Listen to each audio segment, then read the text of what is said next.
Hey everyone, welcome back to my YouTube channel. This video is a part of a whole series of instructional videos on TrueFire, where I have a channel called the Acoustic Guitar Lab.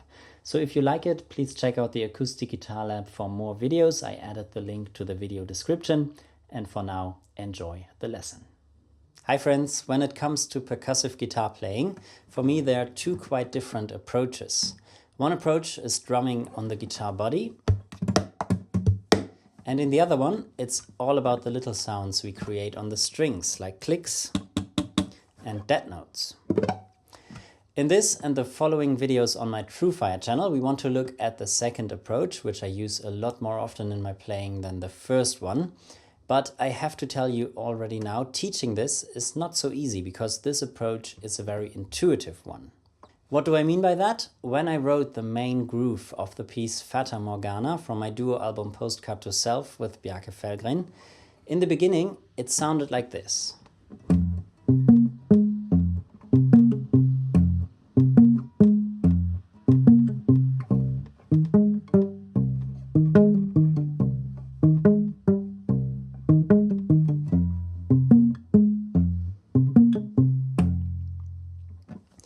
But after I have played it for a few months, it suddenly sounded like this.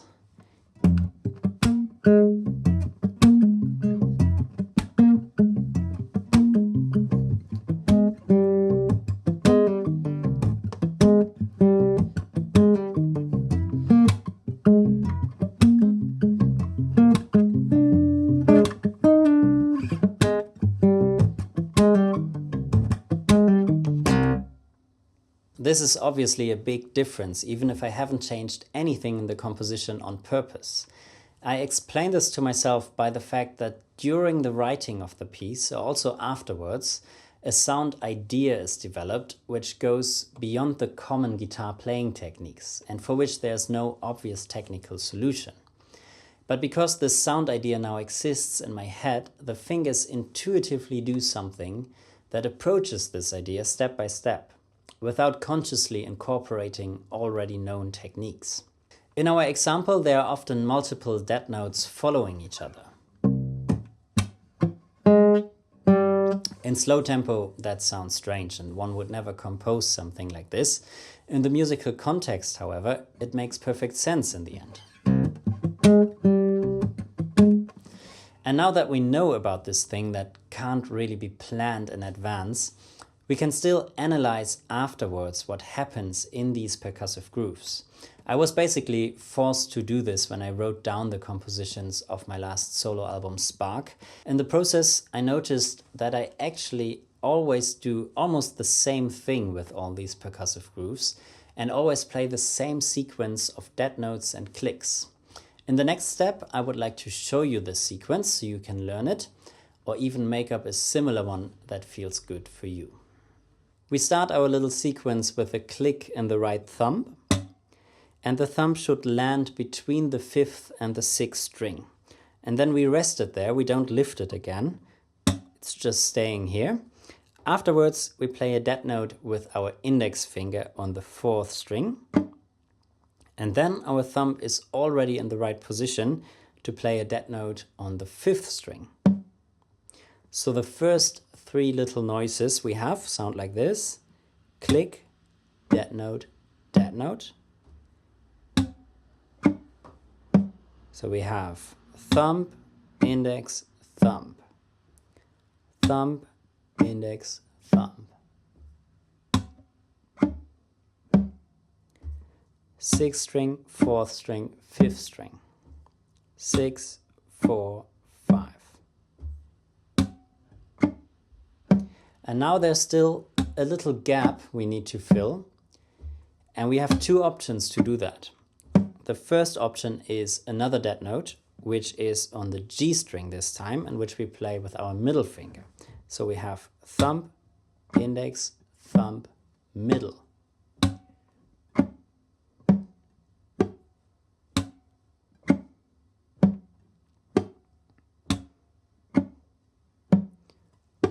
The second option is a little click in the left hand, where we mute the strings with our index finger, somewhere where you don't have harmonics, and then we play a little click with the other fingers. So we try to hit all strings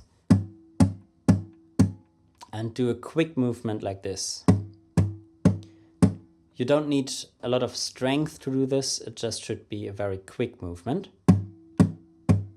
And it sounds a little bit like a hi-hat if you use steel strings. Now I have a nylon string guitar where it sounds a little bit lower, but then our little sequence sounds like this.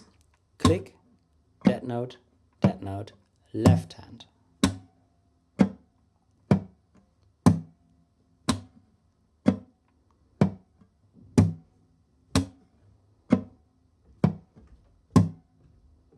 Before we incorporate the sequence into a groove, be sure to practice it until you don't have to think about it anymore. The cool thing about the sequence is, because two successive notes are never played with the same finger, the sequence is actually pretty easy to play, and after a while you can play it in quite a high tempo.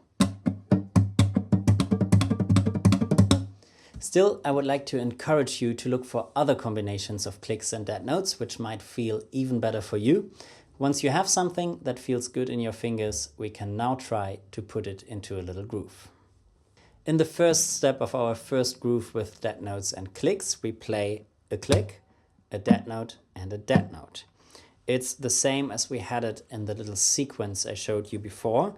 Click with a thumb, dead note with the index finger, dead note with a thumb. And we start with those three little noises on the second beat. So it sounds like this. 1, 2, 3, 4. 1, 2, 3, 4. 1, 2, 3, 4. 1, 4, 1, 4, 1, 4, 1, 4, 1. Now, as the next step, we add more clicks and dead notes. One click and another dead note on the fourth string with the index finger. And we play these two on the fourth beat.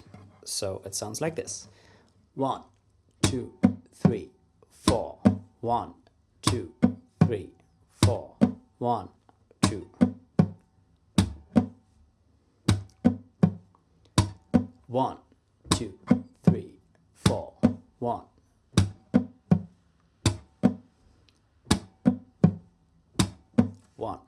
In the third step, we add our first bass notes, and that's a G on the first beat in the first bar, and an F on the first beat in the second bar.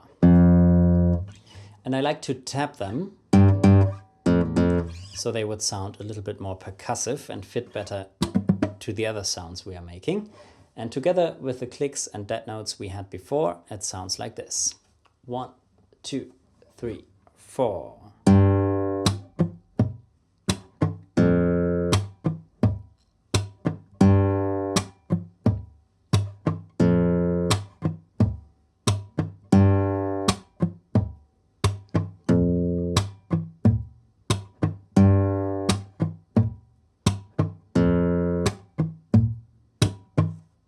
Now we add another bass note to each bar, and that's a B in the second fret on the A string. And to make it a little bit easier, we have to talk about the fingerings first. I like to play the G with my middle finger, then the B with my index finger, then I jump with my index finger to the F, and I play the second B with my middle finger.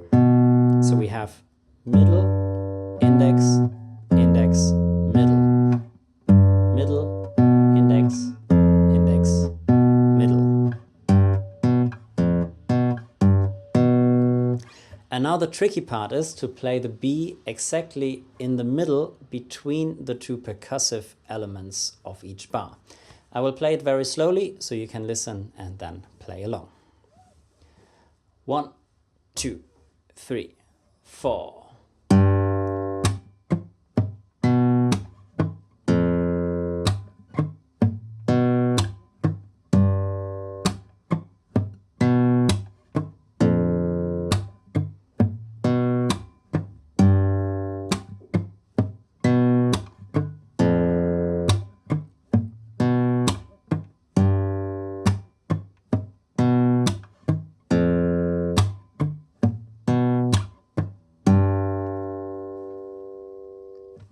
As the last step, we add a little chord to the groove, and that's the open G string. Then I play a D in the 3rd fret on the B string and another G in the 3rd fret on the high E string, and I fret these notes with my ring finger and the pinky because they are still free, and I strum this chord at the same time when I play the click with my thumb on the 2nd beat of each bar. We can practice this technique first. When I do the click in my thumb, I sort of open my hand and I strum the chord with my middle finger.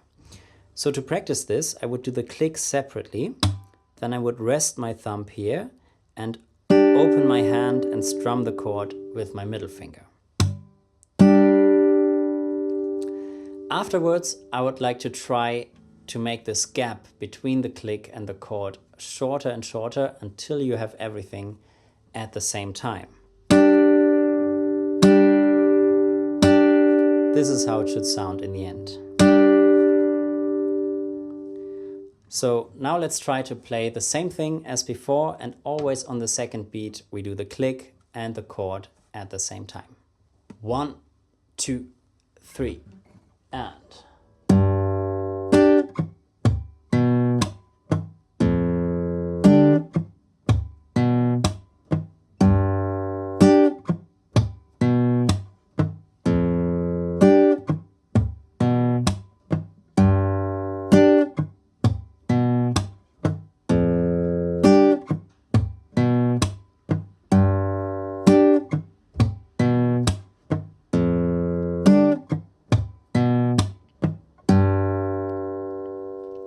And now the very last step is to play the whole thing a little bit faster. So our final version of this groove sounds something like this. 1, 2, 3, and...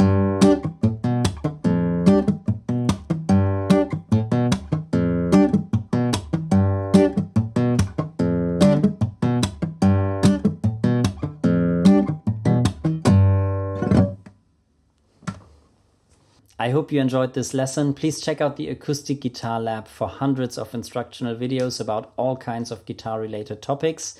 There are also the tabs of the groove I played in this lesson. I hope to see you there or next week here on YouTube. Bye bye.